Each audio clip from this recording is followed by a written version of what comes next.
तो नमस्कार दोस्तों, आप सभी लोगों का स्वागत है। मैं युवराज आज सभी लोगों को भारत और विदेश से संबंधित 5 मार्च 2021 के करंट अफेयर्स के सवाल और जवाब करूंगा। ये सब इंग्लिश में प्रकाशित होंगे, लेकिन मैं इन सब का मतलब आपको हिंदी में भी समझाऊंगा। और इन सभी करंट अफेयर्स के प्रश्नोत्तरी आने वाली SSC, UPSC, bank, railway, clerk, PO परीक्षाओं के लिए सहायक होंगी। ये सभी 6 मार्च 2021 के करंट अफेयर्स हैं। इन सभी के बारे में अगर आपको कोई प्रश्न है तो कृपया कमेंट के जरिए मुझ तक पहुंचिए। तो मैं पहले आपसे एक डेमो क्वेश्चन पूछ लेता हूं कि select one of the following, मतलब आप इनमें से कुछ एक चुनिए। आप मेरी वीडियो को लाइक करेंगे, शेयर करेंगे, सब्सक्राइब करेंगे मेरे चैनल को, या फिर ये सभी करेंगे। तो इसका सही उत्तर है आप ये सभी करेंगे। जी हाँ, आप मेरे चैनल को सब्सक्राइब भी करेंगे, लाइक भी करेंगे, वीडियो को अपने फ्रेंड्स, अपने फैमिली मेम्बर तक सब शेयर भी करेंगे। तो चलिए हम चलते हैं अपने पहले क्वेश्चन तक। तुम्हारा पहला क्वेश्चन ये है, which city has been the best among the metros of the country in the matter of ease of living. Ease of living के मामले में देश के महानगरों में कौन सा नगर सबसे बेहतरीन रहा है। तो कल अवार्ड मिले हैं सभी सिटीज़ को कि इनमें से बेस्ट सिटी कौन सी है। तो इसका सही उत्तर है बेंगलुरु। ईज ऑफ लिविंग के मामले में बेंगलुरु नंबर 1 पे रहा है। ईज ऑफ लिविंग के मामले में देश के महानगरों में बेंगलुरु सबसे बेहतरीन रहा है, जबकि कम आबादी वाले शहरों में शिमला नंबर 1 रहा है। भारत की राजधानी न्यू दिल्ली यानी कि दिल्ली 13वें स्थान पर रही है। टॉप 20 शहरों में मध्य प्रदेश के इंदौर, भोपाल, छत्तीसगढ़ का रायपुर, गुजरात के अहमदाबाद, सूरत, वडोदरा और राजकोट आए हैं। तो महाराष्ट्र के पुणे, नवी मुंबई और ग्रेटर मुंबई समेत 7 शहर शामिल थे। तो ईज ऑफ लिविंग के मामले में जो सबसे अच्छा शहर है इंडिया का, उसको बेंगलुरु कहते हैं। तो चलिए अब हम चलते हैं हमारे सेकंड क्वेश्चन पे। In which of the following state famous music composer Baldev Sharan Narang has passed away recently. तो निम्न में से किस राज्य के प्रसिद्ध संगीतकार बलदेव शरण नारंग का हाल ही में निधन हो गया है। इनमें से किस राज्य के अंदर प्रसिद्ध संगीतकार बलदेव शरण नारंग क्या है, बलदेव शरण नारंग का निधन हो गया है। वो बहुत दुखद बात है कि उनका निधन हो गया है। उनका निधन कहाँ हुआ है, हरियाणा में, लद्दाख में, पंजाब में या गुजरात में। तो इसका सही आंसर है पंजाब में। जी हाँ, जो बलदेव शरण जी हैं उनका निधन हो गया है, जो कि पंजाब में हुआ है। उन्होंने संगीत की शुरुआती शिक्षा उन्होंने अपने पिता पंडित केसर चंद से ली। उन्होंने साल 1970 में डीएवी कॉलेज में बतौर संगीत प्रोफेसर ज्वाइन किया था। तो चलिए हम चलते हैं अपने तीसरे प्रश्न पर। तो तीसरा प्रश्न ये है, prime minister Narendra Modi has recently announced to invest $82 billion in which sector. उन्होंने 82 बिलियन किस सेक्टर में निवेश करने की घोषणा की है। तो प्रधानमंत्री नरेंद्र मोदी ने सी ट्रांसपोर्ट यानी कि समुद्री परिवहन में 82 बिलियन डॉलर 82 बिलियन डॉलर निवेश करने की घोषणा की है, जिसके तहत बंदरगाहों के विकास के साथ ही जलमार्गों का विकास और लाइट हाउस के आसपास पर्यटन को बढ़ावा देने के लिए कदम उठाए जाएंगे। किसने $82 बिलियन इन्वेस्ट करने की घोषणा की है सी ट्रांसपोर्ट में? किसने? हमारे देश के जो पीएम है नरेंद्र मोदी जी ने।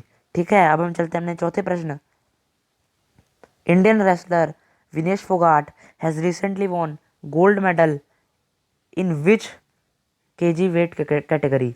उन्होंने जो गोल्ड मेडल जीता है वो कितने किलोग्राम वर्ग में जीता है। तो इसका सही उत्तर है 53 किलोग्राम वर्ग। जी हाँ, विनेश फोगाट ने हाल ही में महिलाओं के 53 किलोग्राम वर्ग के एक 7वें नंबर की खिलाड़ी बेलारूस की वेनेसा क्लादी जिंकिया को हराकर गोल्ड मेडल जीता है। विनेश फोगाट ने इंचियोन एशियाई खेलों में सिल्वर मेडल भी जीता था। तो विनेश फोगाट ने कौन सा मेडल जीता है? Gold medal. In how many KG weight categories? In 53 KG. ठीक है, क्या नाम है रेसलर का? विनेश फोगाट। ठीक है, याद रखिएगा। अब हम चलते हैं 5वें प्रश्न पर। Recently, which Indian Administrative Service retired officer has been appointed as the first CEO of the Parliament TV? हाल ही में किस भारतीय प्रशासनिक सेवा के सेवानिवृत्त अधिकारी को संसद टीवी का पहला सीईओ नियुक्त किया गया है? तो इसका सही उत्तर है रवि कपूर। जी हाँ, रवि कपूर जी को भारतीय प्रशासनिक सेवा के सेवानिवृत्त अधिकारी रवि कपूर को 1 साल के लिए हाल ही में संसद टीवी का पहला सीईओ नियुक्त किया गया है। साथ ही में रवि कपूर 1986 बैच के असम मेघालय कैडर के हैं। वे कपड़ा मंत्रालय के सचिव रह चुके हैं। तो Ravi Kapoor ji first CEO of Parliament TV. जी हाँ, वो उनको पार्लियामेंट टीवी का फर्स्ट सीईओ की फुल फॉर्म क्या होती है? Chief executive officer. जी हाँ, तो उनको पार्लियामेंट टीवी के चीफ एग्जीक्यूटिव ऑफिसर घोषित किया गया है। तो हमारा अगला क्वेश्चन है, which of the following world champions has been elected as the chairman of the champions and veterans committee of the international boxing association? तो इसका सही उत्तर है MC मैरी कॉम। जी हाँ, MC मैरी कॉम जो कि 6 बार की विश्व चैंपियन रह चुकी हैं, उनको हाल ही में अंतर्राष्ट्रीय मुक्केबाजी संघ की चैंपियन एंड वेटरन्स समिति का अध्यक्ष चुना गया है। वे मुक्केबाजी कई मौकों पर विश्व संस्था की ब्रांड दूत रह चुकी हैं। ब्रांड दूत यानी कि ब्रांड एम्बेसडर रह चुकी हैं। उनको किस कमेटी में चूज किया गया है? चैंपियंस एंड वेटरन्स की चेयरमैन चूज किया गया है। किसको? MC मैरी कॉम को।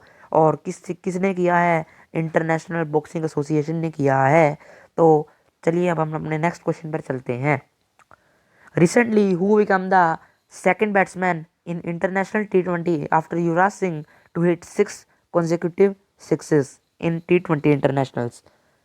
हाल ही में कौन इंटरनेशनल T20 में युवराज सिंह के बाद लगातार 6 छक्के लगाने वाला दूसरा बैट्समैन बन गया है? ऑप्शन है MS Dhoni, AB de Villiers, Ben Stokes, Kieron Pollard.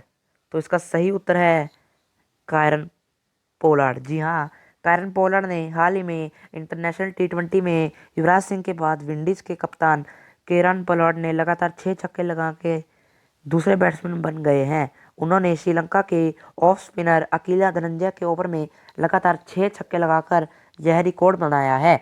अब आपसे ये भी पूछ सकता है कि एक ओवर में कितनी बॉल होती हैं?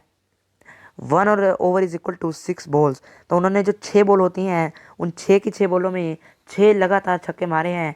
किसके खिलाफ? अकीला धनंजय के खिलाफ। और उनकी इस अच्छी स्ट्राइक रेट के बाद उनकी टीम वेस्ट इंडीज ने श्रीलंका को हरा भी दिया था।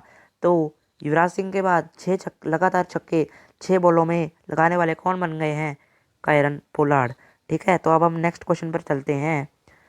The Union Cabinet have approved the memorandum of understanding between India and which country of cooperation in the agriculture sector? तो केंद्रीय मंत्रिमंडल ने कृषि क्षेत्र में सहयोग के लिए भारत और किस देश के बीच हुए समझौते ज्ञापन को मंजूरी दे दी है? तो यूनियन कैबिनेट ने किस मेमोरेंडम को understanding between India and which country, अब आपको बताना है किस कंट्री को वो दी गई है of the cooperation in the agriculture sector. ये लंबा क्वेश्चन है, आप समझ सकते हैं, तो इसका आंसर आपको सोच समझ के ही देना चाहिए। तो इसका जो सही उत्तर है वो है फिजी। जी हाँ, फिजी में केंद्रीय मंत्रिमंडल ने कृषि क्षेत्र में सहयोग के लिए भारत और फिजी के बीच हुए समझौता ज्ञापन को मंजूरी दे दी है, जिसके तहत अनुसंधान कर्मियों, वैज्ञानिक विशेषज्ञों और तकनीक प्रशिक्षुओं को एक आदान प्रदान की सुविधा भी दी गई है। तो जो यूनियन कैबिनेट है उसने memorandum of understanding between India and which country, यहाँ पे आएगा फीजी। जी हाँ, फीजी को कॉरपोरेशन दे दी है एग्रीकल्चर सेक्टर की। तो अच्छा, हम चलते हैं अपने 8वें प्रश्न की ओर। Which vaccine was given to Delhi CM Arvind Kejriwal. तो जो दिल्ली के सीएम हैं अरविंद केजरीवाल, उनको कल कोरोना की 4 मार्च 2021 को कोरोना की कौन सी वैक्सीन लगाई गई है? A Johnson and Johnson, Oxford AstraZeneca vaccine, Covishield, AstraZeneca. तो इसका सही उत्तर है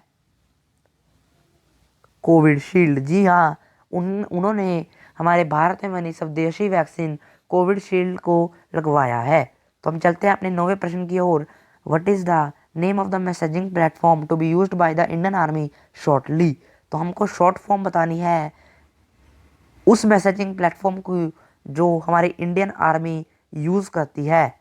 ठीक है, तो उसका राइट आंसर आपको बताना है मैसेजिंग प्लेटफॉर्म। जैसे हम व्हाट्सएप यूज़ करते हैं ज़्यादातर, तो इंडियन आर्मी किसको यूज़ करती है? तो इसका सही उत्तर है ए secure application for internet. Indian army secure application for internet use करती है मैसेजिंग के लिए। तो जो आर्मी में जा रहे हैं बच्चे, उनके लिए भी ये बहुत अच्छा क्वेश्चन हो सकता है कि इंडियन आर्मी मैसेज के लिए करने के लिए कौन सी प्लेटफॉर्म यूज़ करती है। तो इसका सही उत्तर है सिक्योर एप्लीकेशन फॉर इंटरनेट। तो हम चलते हैं हमारे आखिरी क्वेश्चन 10 पर। As per the recent forecast by Moody's Investor Service, what would be GDP growth rate of India in 2021-2022? यानी कि जो मूडी इन्वेस्टर सर्विस है, ये एक इन्वेस्टिंग सर्विस का नाम है, तो ब्रोकरेज सर्विस है। सो इंडिया की जीडीपी ग्रोथ रेट क्या होगी इन ईयर 2021 एंड 2022, यानी 2021 और 22 में इंडिया की जीडीपी ग्रोथ रेट कितनी होगी? तो इसका सही उत्तर है, आप एक बार सोच लीजिए, 13.5। जी हाँ, मूडीज इन्वेस्टर MIS की इकोनॉमी के हिसाब से, उनके एस्टिमेट के हिसाब से इंडिया की जीडीपी 13.5 होगी साल 2021 और 22 में 13.5% होगी। तो thank you for watching my video दोस्तों। और जो इस वीडियो का PDF लिंक है वो मैंने डिस्क्रिप्शन में दे दिया है, आप एक बार जाके उसे ज़रूर पढ़िएगा। मेरी वीडियो को लाइक शेयर ज़रूर कीजिएगा अपने दोस्तों तक, और सब्सक्राइब भी ज़रूर कीजिएगा। तो थैंक यू, बाय बाय दोस्तों।